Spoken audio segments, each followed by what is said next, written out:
Once upon a time, long, long ago. Fairy tales. These are the stories that have been told for generations all over the world. Come on, wake up, you lazy good-for-nothing! Whether you're in ancient China or an enchanted forest. Hello, nature. I love yous. They all have a few things in common. This looks like a job for the Masked Avenger. But since he ain't around, I guess I'll have to take care of it myself. And thanks to a scholarly gent named Joseph Campbell, now you can learn the key ingredients for making a classic fairy tale. Whoa! Whoa! Help! Help! The wall! Whoa! What a joke! What a joy! So join me as we take a look at the Looney Tunes Guide to Fairy Tales to see how a classic fairy tale is made. Ah, the Looney Tunes Guide to Fairy Tales, with 5 easy steps to an enchanted story. Today, we will see how these 5 steps work together to make a classic fairy tale as we follow along with the story Goldilocks and the 3 Bears. The story of Goldilocks and the 3 Bears starts off in a quaint little cottage in the forest. In this cottage lived 3 bears: Papa Bear, Mama Bear, and Baby Bear. They were all quite hungry and sat down to eat some porridge, but the porridge was too hot. Soup's too hot. So the 3 bears decided to go for a ride in the forest while their meals cooled off. While the 3 bears were gone, along came Goldilocks, which brings us to step 1, the call to adventure. As Goldilocks skipped through the forest, her curiosity served as the call into adventure. And she skipped over to the cottage to answer that call. When Goldilocks snuck inside, she found... Hey, what is this, a frame-up? Who are you? Why, I'm little Goldilocks. Isn't this where the 3 bears live? This is Grandma's dump, and I'm waiting for Red Riding Hood. Hey, wait a minute. That's not how the story goes. Wrong house. And wrong story, Goldilocks. Let's try this again, shall we? Perhaps we just need a change of characters. So, as I was saying, Papa, Mama, and Baby leave their hot porridge to take a walk in the forest.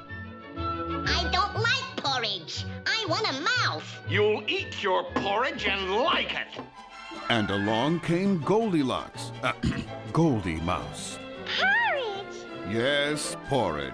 Anyway, Papa, Mama, and Baby return home to find that Goldie Mouse has eaten the porridge. Somebody's been eating my porridge, and thank goodness it's all gone. Which brings us to step 2, the hero's challenge. In this story, the challenge for Sylvester is that he needs to catch Goldie Mouse. I want a mouse. Spoiled brat cat. All right, Goldie Mouth. Now I got... Okay, Sylvester, I think we get the point. We can see that your challenge is that you need to catch Goldie Mouse. Now, this is hopeless. Perhaps Sylvester will have more luck with a different story. Oh, here's a good one. A giant beanstalk grows out from some magical beans. The beanstalk carries our hero Sylvester to a land up in the clouds. Sylvester finds his way to the castle of a giant in this strange land. Look at the size of that house. And now, back to our lesson. Step 1, the call to adventure. Sylvester sees the giant's large pet Tweety bird and tries to catch it. I thought a itty-bitty putty cat. Step 2, the hero's challenge. Fee-fi-fo-fat, I thought a putty cat. The giant hangs Tweety's cage up high, where it is difficult to reach. Which brings us to our 3rd step, success and gaining something great. Oh, that putty cat up to something.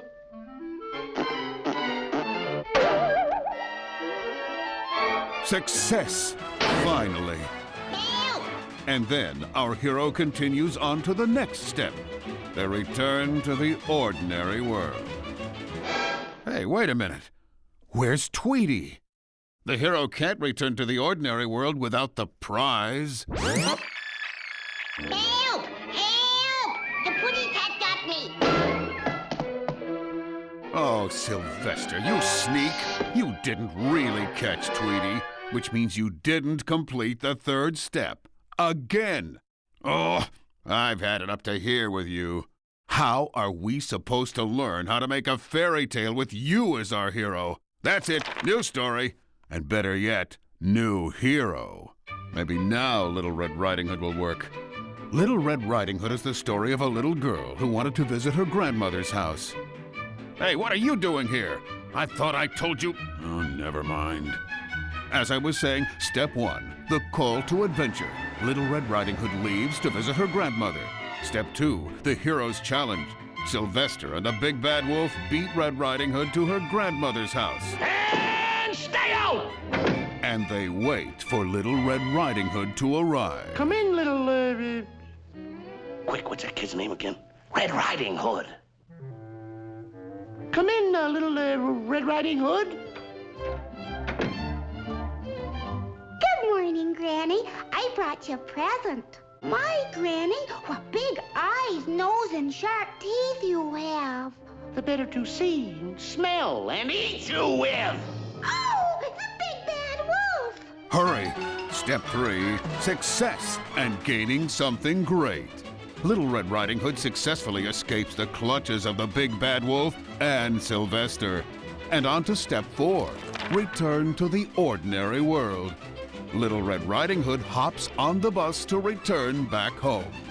Ah, yes, it looks like we're on the home stretch, eh, Red? Just one more step to go. Ow! Right in the kisser! Hey, don't end the story now. We haven't gotten to the 5th step yet. Oh, this is never going to work. These crazy characters will never get it right. What would Joseph Campbell think about all of this? Now, what is this? Oh, it's just you, Tom Thumb. Well, what's the use? If I try to follow along with the steps of the Looney Tunes Guide to Fairy Tales, something is bound to get messed up along the way again. All right, if you insist. The story of Tom Thumb is about a little boy who was no bigger than, well, a thumb. Tom did things any other little boy would do, except every little thing was a big challenge for someone the size of a thumb. One day, his father asked him to help wash the dishes. I sure will, Pop. Spick and span. While cleaning, Tom accidentally falls into a basin of water. Help! And then some little bird comes along and saves him. And, wait a minute. Yes, of course, the little yellow bird. The Looney Tunes Guide to Fairy Tales. Step 1, the call to adventure. A little bird notices that Tom Thumb has fallen into a basin of water. Step 2, the hero's challenge. The little bird can't get into the house to save Tom because all of the windows and doors are closed. Step 3, success and gaining something great. The little bird gets into the house and saves little Tom Thumb. Not only once, but the little bird saves Tom Thumb again when Tom wanders outside into the dangerous snowstorm. Step 4, return to the ordinary world. The little bird brings Tom Thumb back to his home where he belongs. Hi, Pop. And yes, step 5, being great in the ordinary world. Tom Thumb's father is so grateful that the little bird has saved his son that he lets the little bird live with them in their house, away from the dangers outside.